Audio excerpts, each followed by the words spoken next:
চুড়িগুলো কিন্তু শুধু সাজানোর জন্য নয়, চাইলে ছোট একটা ব্যবসা শুরু করা যায়। আজকের ভিডিওটা একদম নতুনদের জন্য। অনেকেই জানতে চান কোন সুতা দিয়ে বা কাপড় দিয়ে সুন্দর সুন্দর চুড়ি বানানো যায়। তাই আজ আমি দেখাবো একদম সহজ উপায় A to Z চুড়ির টিউটোরিয়াল। আসসালামু আলাইকুম সবাইকে, আশা রাখছি সবাই ভালো আছেন। তো চলে এলাম কিন্তু ছোট্ট একটা ভিডিও নিয়ে, আশা করছি সবাই উপকার হবে। তো আজকের ভিডিওর জন্য কাপড় নিয়ে নিয়েছি, 2টা গুটি সুতা নিয়ে নিয়েছি, চুড়ির বেস, গাম আর কাটা নিয়ে নিয়েছি। তো আমার চুড়ির টিউটোরিয়ালটার জন্য এগুলোই আসলে আমার প্রয়োজন। তো প্রথমেই আসলে দেখিয়ে দিয়েছি। তো চলুন প্রথমে আসলে এরকম টুকরা কাপড় কিন্তু আমাদের বাসায় সবারই থাকে। তো যারা একটু সেলাই মেশিনের কাজ করেন টুকটাক করে, তাদের বাসায় অবশ্যই এরকম মানে ছোটোখাটো কাপড় থেকেই যায়। তো আমি কিন্তু সেলাই মেশিনেরও কাজ করি। তো সেখান থেকে টুকরো কাপড় দিয়ে আসলে চুড়ির বেসটা তৈরি করব।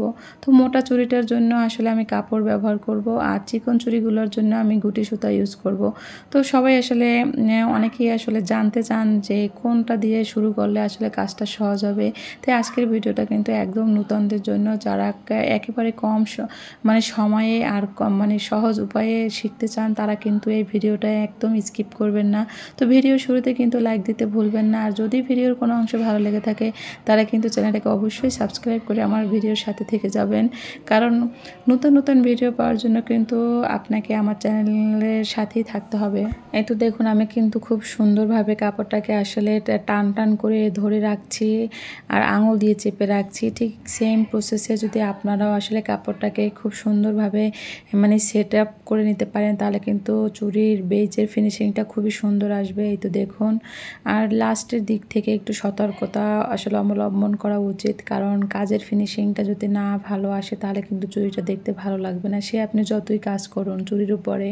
তো এভাবে একটু ভাঁজ করে তারপর খুব সুন্দরভাবে টান টান করে এভাবে লাস্টের দিকে কাটিং করে তারপর মানে গামটা দিয়ে আমরা কাপড়টাকে এটার উপরে বেজের উপরে সেট করে দেব, যেভাবে আমি দেখাচ্ছি।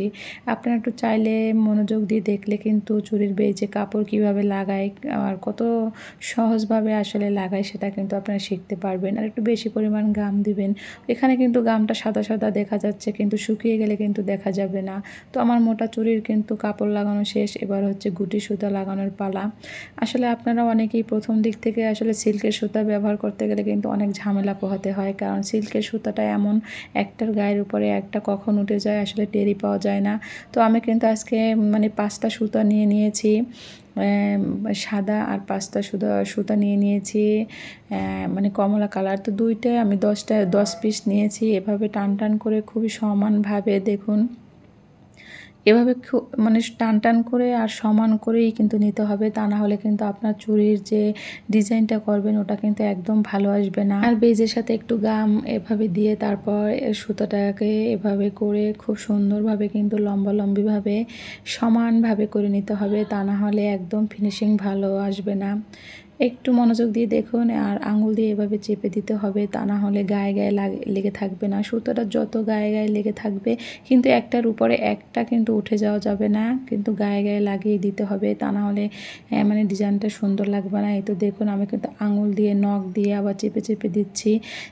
একেবারে সেম প্রসেসে আপনারা লাগাতে পারবেন, একদম সহজেই এটা আসলে লাগানো যায়, কিন্তু দেখতে মাশাআল্লাহ অনেক সুন্দর লাগে। তো আপনারা কিন্তু এখানে মানে যে কোনো সুতা মানে যে কোনো কালারই আসলে ইউজ করতে পারেন, কিন্তু অবশ্যই নূতনদের জন্য আমি গুটি সুতাটাই সাজেস্ট করব। আমার কাছে এটাই বেস্ট মনে হয়েছে, কারণ এটা ঝামেলা কম, একটু মনোযোগ দিয়ে কাজটা করলে কিন্তু হয়ে যায়। তো এই তো দেখুন, আমার কিন্তু সুতা পেঁচানো শেষে কিন্তু এরকম একটু বেশি পরিমাণ গাম দিয়ে লাগিয়ে দিবেন। তো এটা কিন্তু দেখা যাবে না, শুকিয়ে গেলেই একদম পারফেক্ট একটা লুক আসবে। এই তো দেখুন, চিকন সুতাটাও আমার সুতা লাগানো শেষ। তো এবার আমার এটার উপরে আসলে কাজ করব, যে ডিজাইনগুলো করব সেটাই আসলে দেখার পালা।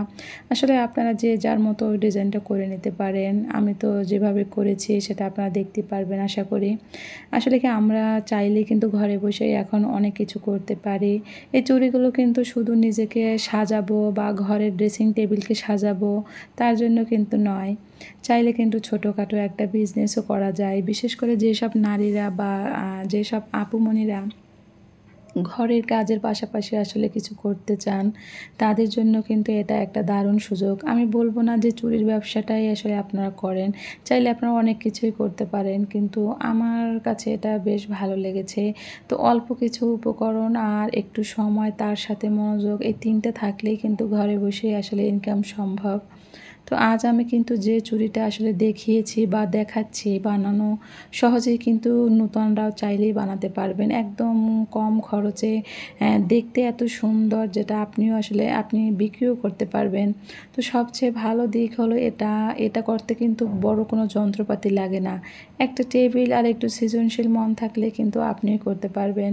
তো আপনারা কিন্তু ডিজাইনটা আপনাদের মন মতো করে নিতে পারেন। আমি কিন্তু এভাবেই করে নিয়েছি, কারণ আমার ভিডিও টপিকটা ছিল নতুনদের জন্য, তাই একেবারে সিম্পল একটা ডিজাইন দিয়েছি, যা দেখলেই আসলে তারা করতে পারবেন। এই তো দেখুন, আমি কিন্তু পালগুলো লাগিয়ে নিয়েছি। তো এই পালগুলো দিয়ে কিন্তু প্রথমেই চুড়ি তৈরি করেছি, এর আগে কিন্তু স্টোন দিয়ে আমি তৈরি করেছি। তো মাশাআল্লাহ, আলহামদুলিল্লাহ, কত সুন্দর একটা লুক এসেছে। আপনারা একটু দেখুন, আর কাজের ফিনিশিংটা একটু দেখুন কত সুন্দর।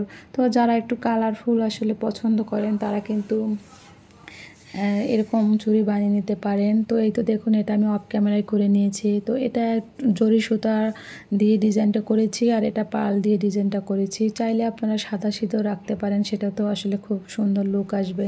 দেখুন কত সুন্দর দেখাচ্ছে। তো এটা কিন্তু আমি এই ভিডিওটা কিন্তু আমার চ্যানেলে অলরেডি আপলোড করা আছে। আপনারা যদি চান তাহলে কিন্তু আমার চ্যানেলটা ভিজিট করে আসতে পারেন। আর এটা কিন্তু রেশমি সুতা দিয়ে করেছি, মাশাআল্লাহ কত সুন্দর দেখাচ্ছে। এটা কিন্তু আসলে ওয়ান পিস বলা যায়। রেশমি সুতার কাজের আসলে লুকটাই অন্যরকম, কিন্তু এটা আমার সাইজে আসলে খুব ভালো লাগছে দেখতে। আমার কিন্তু এটা খুব সাদা আর লাল খুব পছন্দ। জানি না আপনাদের কেমন লেগেছে ভিডিওটা, আর কোন চুড়িটা কার কাছে কেমন লেগেছে অবশ্যই কিন্তু কমেন্ট করে জানাবেন। আর এই চুড়িটা আসলে আমার হাতে, এটা হচ্ছে 26 সাইজের চুড়ি, আর রেশমি সুতার যেটা ওইটা হচ্ছে 28, সব থেকে বড় সাইজ। তো দেখুন মাশাআল্লাহ কত সুন্দর লাগছে। এটাই আসলে আমার মানে পারফেক্ট একটা সাইজ, কিন্তু আমি এটা পরতে অনেক কষ্ট হয়েছে। এটা আসলে আমার কাছে খুব ইজি লাগছে, কিন্তু এটা আমার হাতে বড়। তো এই তো দেখুন কত সুন্দর দেখাচ্ছে। তো আপনারা কিন্তু চাইলে ঘরে বসে এরকম বানাতে পারেন, আর যদি কষ্ট করে না বানাতে চান তাহলে কিন্তু অর্ডার করে ফেলতে পারেন।